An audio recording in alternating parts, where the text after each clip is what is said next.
Welcome into the live desk. I am Janae Hancock, joined by Lauren Magarino. Lauren, welcome. Hello. Happy Thursday. Happy Thursday. It is Thursday. Thank you so much for joining me here at the live desk and for another edition of Behind the Story. We are officially 1 year away from the World Cup. Kind of hard to believe since that announcement, but we know that our coverage here at KCTV5 continues, and you've been focusing on a specific story angle. Tell us a little bit more about that and why you chose it. Okay, so, as a team, we talked about all of the different angles that are kind of pouring into this World Cup event that is going to hit us like a wave, basically.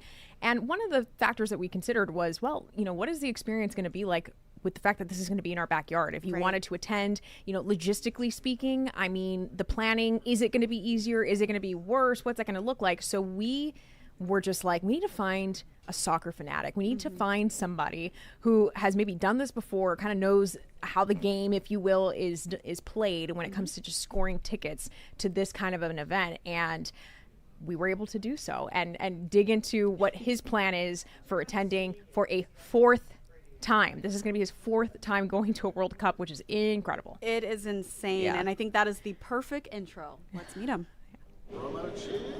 Phillippe Lechevin can whip up a pizza practically with his eyes closed, a process he's perfected as the owner of Buffalo State Pizza.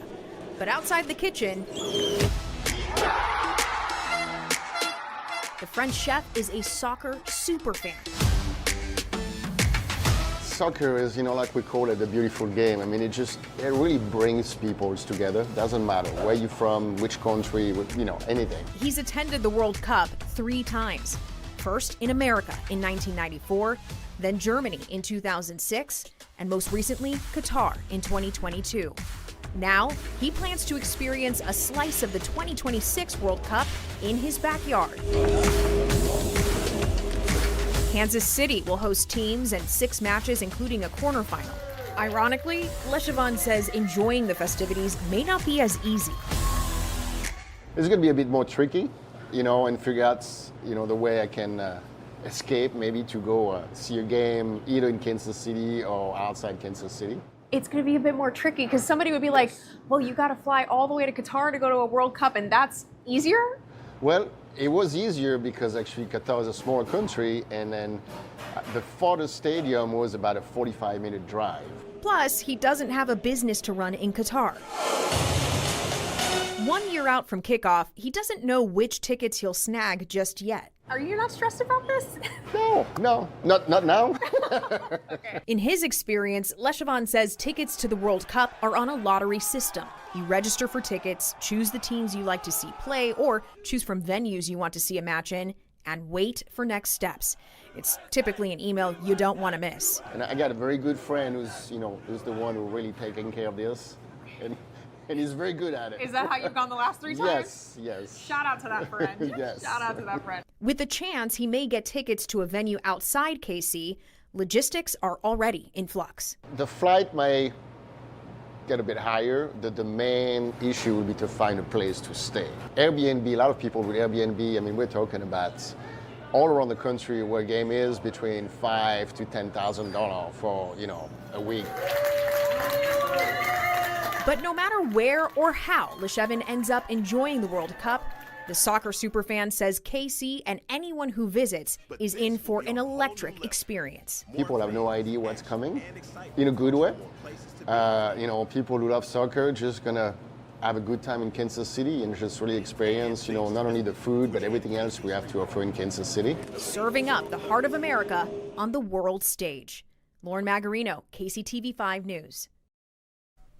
And there you have it. Lauren, I am in shock. To go to 4 World Cups. Can you imagine? Is insane. And then I guess I never really thought about the process to get the tickets. And then you said taking a look at those Airbnbs and just accommodations. All There's of just a lot that goes into play. But will he be bummed if he doesn't get these tickets? Were you guys able to chat a little bit more about that as well? So not so much, because he was so chill about the whole I mean, I said it to him. I said, "Are you not stressed at all?" And he was like, "No, right now I'm not." So we didn't quite get there because he's been able to do it. And I mean, seriously, shout out to that friend, because he's the one who has coordinated, them being able to get their tickets and be able to go. And, of course, the experience of going to the World Cup that was here in the States in the 90s, it's very different than now, right? But when he explained kind of the process of what it's been like, it was really interesting, because if you go on FIFA's website, you don't really get those kind of details about what the process is, like that lottery system that he described. And so it was kind of interesting to get a little bit of a peek behind the curtain based on his experience of what this looks like for just someone like you and me to try and attend a massive event like this. So it was really interesting. Definitely getting a different perspective. And speaking of a different perspective, I do want to take a look at it from a business angle as well. I mean, how is he preparing his staff even for everyone that's going to come in looking for food? Absolutely. So he was telling me that at his Crossroads location, he has a back patio, and so they're going to be kind of redoing that and adding, because they'll put up a screen, which they've done before, to just watch matches, just anything in general, because again, Soccer Fanatic, it's not exclusive to the FIFA World Cup, but looking to make some changes there just to be able to accommodate folks in that space for what is going to be, it's not just like a one-day event. We know this is going to be some time. And he described it like the waves of people who come in, who are either going to go to the game or they want to take part in the fanfare and the excitement surrounding it. So he is making some changes within his Crossroads locations in the back patio.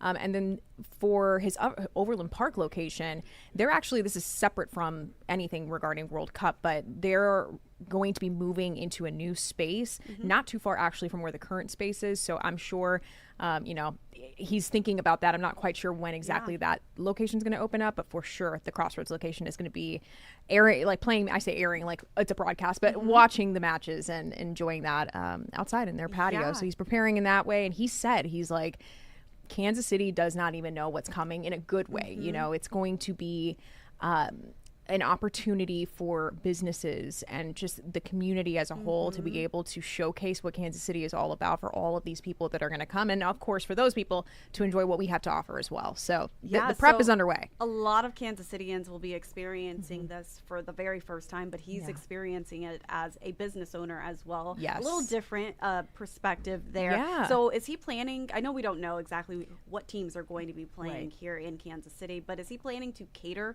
to these countries, the fans that will be coming in some kind of way? Just, I know it's a rare question, but no, I mean, well, some of the restaurants that we have spoken with are Gianni. She went and she reported on this and went to an Australian restaurant, an Argentinian restaurant, and they are thinking about how they want to cultivate that experience. He did not mention anything like that. Pizza is pizza, and I think I asked him, you're a chef. I mean, there's so many types of restaurants that you kind of gotten into, and you chose pizza, and why is that? And it was really a strong business opportunity that he had to essentially take over an older pizza company, and then they rebranded. But he didn't mention any major changes, but definitely his restaurant, they make an effort to create these events. I mean, just in general, they'll do other things separate from soccer within their spaces, live music, if you will. And so I think he's more about cultivating the vibe and having a good time. And, we featured it in the piece. There was some footage of him, blowing the horn as they were watching a soccer match inside the restaurant. And so I think there's going to be a lot of that going on for him. But what I found really interesting was just like, to your point of, we don't know who is going to be playing here, and on top of that, where he might score tickets to. So he's also still fully open to traveling to other places within the States or Canada and Mexico. So it really just depends.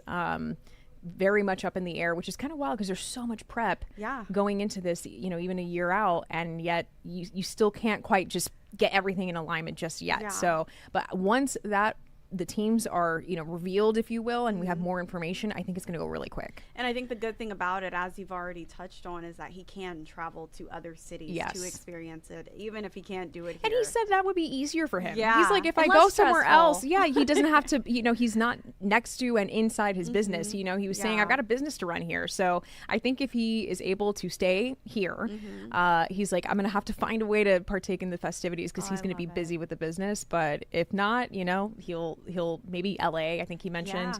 But we'll have to see. I texted him the other day and I said, let's see what happens. He said, we'll see. So yeah. I cannot wait to see this time next year how everything plays out for him and for his business. He'll have a better idea as to where he'll be watching the game and what cities he'll be traveling to. Lauren, where can we watch your story? So it's on KCTV5.com. You can watch it online, and we will also be airing it tonight in our 10 p.m. newscast. And there are some photos there as well. It is posted on our homepage, KCTV5.com. Lauren Magarino, thank you so much for joining me here at the Live Desk. Thank you.